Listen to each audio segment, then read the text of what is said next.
नमस्कार ओडिशा प्रत्येक दिन मुख्य खबर गुड़ी को 10 धाड़ी मध्य जानिबा पाई चैनल को सब्सक्राइब करी लाइक कर दियंतु एवं आपण केउ स्थान रो वीडियोटी को देखुचंती कमेंट सेक्शन रे निश्चय जणांतु। प्रथम खबरटी रहिछि महंगा हेला खाइबा तेल लिटर पिछा 20 टंका बढ़िछि खाइबा तेल। केंद्र सरकार पामोलिन सूर्यमुखी और सोयाबीन तेल उपरे आमदानी शुल्क बढ़ाइछंती।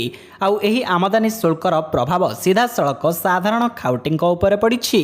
दिनक तले सोरिष तेल लिटर पिछा 140 टंकारे बिक्री हेउथिबा बेले आज यह 160 टंकारे बिक्री हेउछि।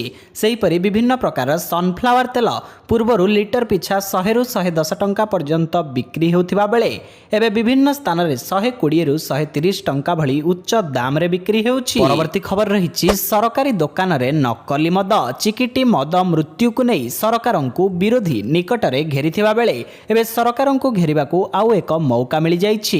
कारण एबे सरकारी मद दुकान रे नकली मद मिलिछि। से पुणी राजधानी भुवनेश्वर रे बरमुंडा स्थित सरकारी लाइसेंस प्राप्त मद दुकान रो विपुल परिमाणर नकली मद जबत करा जाइछि। अबकारी टीम चढ़ाऊ करी नकली मद जबत करिछि। परवर्ती खबर रहिछि बाजार रे मोदी को फोटो करी विश्व रेकर्ड जने 13 वर्षर झियो चमत्कार करिसेंती। प्रधानमंत्री नरेंद्र मोदी को फोटो तैयारी करी से निज नाम रे एक रेकर्ड सृष्टि करिसेंती। एही झियर नाम प्रेस्ली सेकिना बोली कहा जाउछि। 800 किलोग्राम बाजरा व्यवहार करी सेकिना विश्वर सर्वबृहत फोटो करी एक विश्व रेकर्ड सृष्टि करिसेंती। जन्मदिन पूर्व पीएम मोदी को शुभेच्छा जणाइबा पई सेकिना एही फोटो करिसेंती। एथिपई तांको 12 घंटा निरंतर कार्य करिबाकू पड़िथिला। चेन्नईर केल्लापक्काम अंचल रे रहुतिबा प्रताप सेल्भाम ओ सांकिरानी झियो हेउछंती सेकिना। तांको नाम यूनिको वर्ल्ड रेकर्ड रे पंजीकृत होईछि। यूनिको वर्ल्ड रेकॉर्ड्स प्रेस्ली सेकिनांकु एक विश्व रेकॉर्ड प्रमाणपत्र एवं पदक प्रदान करिसेंती। परवर्ती खबर रहिछि निपा भूताणु आतंक। केरळर मालापुरम जिल्ला रे निपा भूताणु रे आक्रांत जने 24 वर्षीय युवकंकर रविवार मृत्यु घटिछि।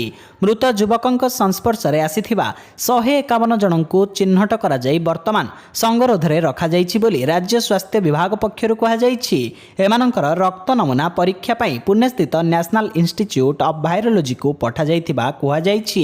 निपा भूताणु जोगु युवकंकर मृत्यु घटिबा परे स्वास्थ्य मंत्री बीणा जॉर्ज एक जरूरी बैठक डकाई प्रतिषेधमूलक पदक्षेप ग्रहण करने विभागीय अधिकारी को निर्देश दैछंती। परवर्ती खबर रहिछि एथर 10म श्रेणी षाण्मासिक प्रश्नपत्र छपाइबनी बोर्ड माध्यमिक शिक्षा परिषद द्वारा आयोजित हेउथिबा 10म श्रेणी छात्र छात्रींक पई षाण्मासिक परीक्षा एथर बोर्ड आयोजन करिब नाही।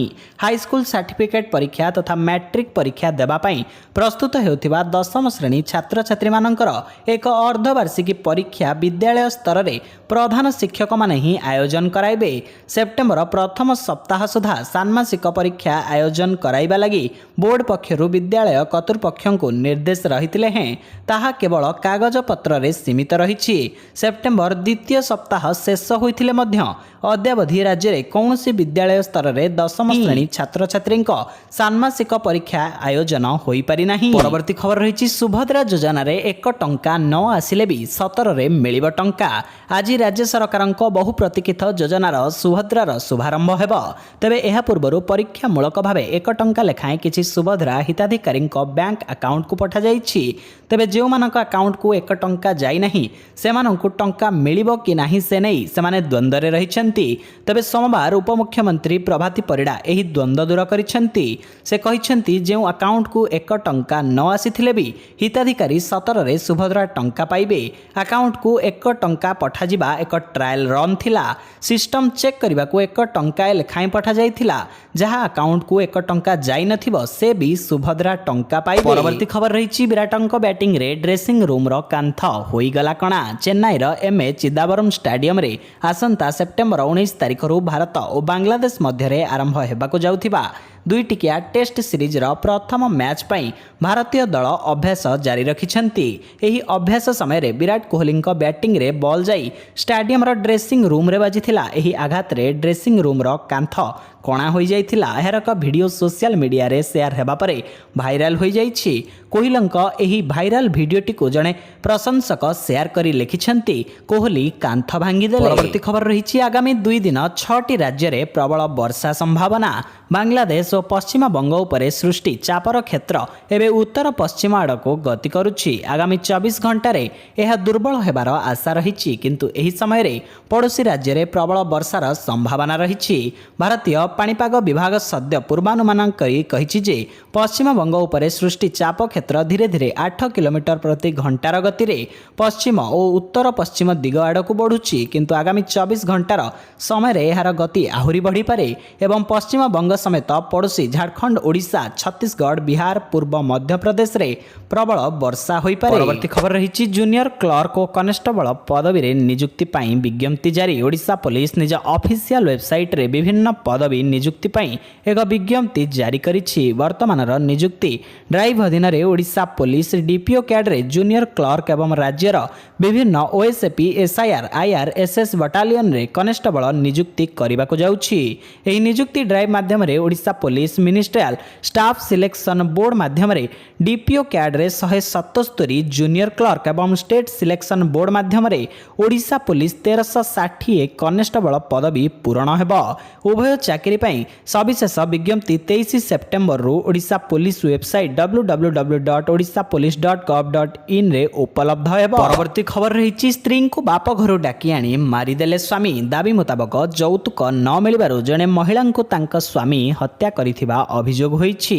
ଘଟଣାଟି ଘଟିଛି ଉତ୍ତରପ୍ରଦେଶର ଅମରୋହା ଜିଲ୍ଲାର ବୈଖେଡ଼ା ଗାଁରେ।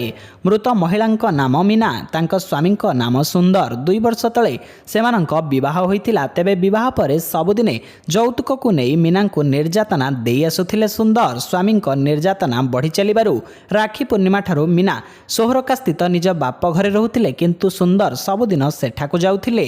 ଘରେ ପହଞ୍ଚିବା ପରେ ସୁନ୍ଦର ପୁଣି ଯୌତୁକ କଥା ଉଠାଇଥିଲେ ଓ ମୀନାଙ୍କ ସହିତ ଝଗଡ଼ା କରିଥିଲେ। ଉଭୟଙ୍କ ମଧ୍ୟରେ ପାଟିତୁଣ୍ଡ ଚାଲିଥିବା ବେଳେ ସୁନ୍ଦର ଏକ ବାଡ଼ିରେ ମୀନାଙ୍କୁ ନିସ୍ତୁକ ପିଟିଥିଲେ ଓ ପରେ ତଣ୍ଟି ଚିପି ତାଙ୍କୁ ହତ୍ୟା କରିଥିଲେ ବୋଲି ଅଭିଯୋଗ ହୋଇଛି। ପରବର୍ତ୍ତୀ ଖବର ରହିଛି ଆତ୍ମହତ୍ୟା କଲେ ନିଟ୍ ଟପର। ପଞ୍ଜାବର ମୁକ୍ତସର ଜିଲ୍ଲାରେ ଜଣେ ଏମ୍ଡି ଛାତ୍ର ଆତ୍ମହତ୍ୟା କରିଛନ୍ତି। ମୃତକ ଦିଲ୍ଲୀର ମୌଲାନା ଆଜାଦ ମେଡିକାଲ କଲେଜରେ ପିଜି ପଢ଼ୁଥିଲେ। ରବିବାର ସକାଳେ 25 ବର୍ଷୀୟ ନବଦୀପ ସିଂଙ୍କ ମୃତଦେହ ପାର୍ସି ଅଞ୍ଜୁମନ ହଷ୍ଟେଲରୁ ଝୁଲନ୍ତା ଅବସ୍ଥାରେ ମିଳିଛି। ନବଦୀପ 2017ର ନିଟ୍ ୟୁଜି ପରୀକ୍ଷାରେ ସମଗ୍ର ଦେଶରେ ଟପର ଥିଲେ। ସେ ରେଡିଓଲୋଜିରେ ପିଜି ପଢ଼ୁଥିଲେ। ତାଙ୍କ ଆତ୍ମହତ୍ୟା ଖବର ମୁକ୍ତେଶ୍ୱରରେ ଚାଞ୍ଚଲ୍ୟ ଖେଳାଇ ଦେଇଛି।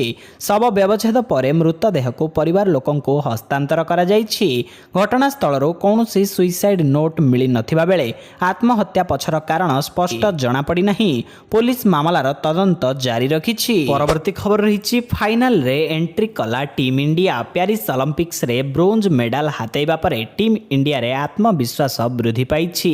ଅଲିମ୍ପିକ୍ସ ପରେ ଏବେ ଏସିଆନ୍ ଚାମ୍ପିୟନ୍ସ ଟ୍ରଫିରେ ଦମଦାର ପ୍ରଦର୍ଶନ ଜାରି ରଖିଛି ଭାରତ। ଲଗାତାର ବିଜୟ ସହ ବର୍ତ୍ତମାନ ଫାଇନାଲରେ ଦଳ ନିଜ ସ୍ଥାନ ପକ୍କା କରିବାରେ ସଫଳ ହୋଇଛି।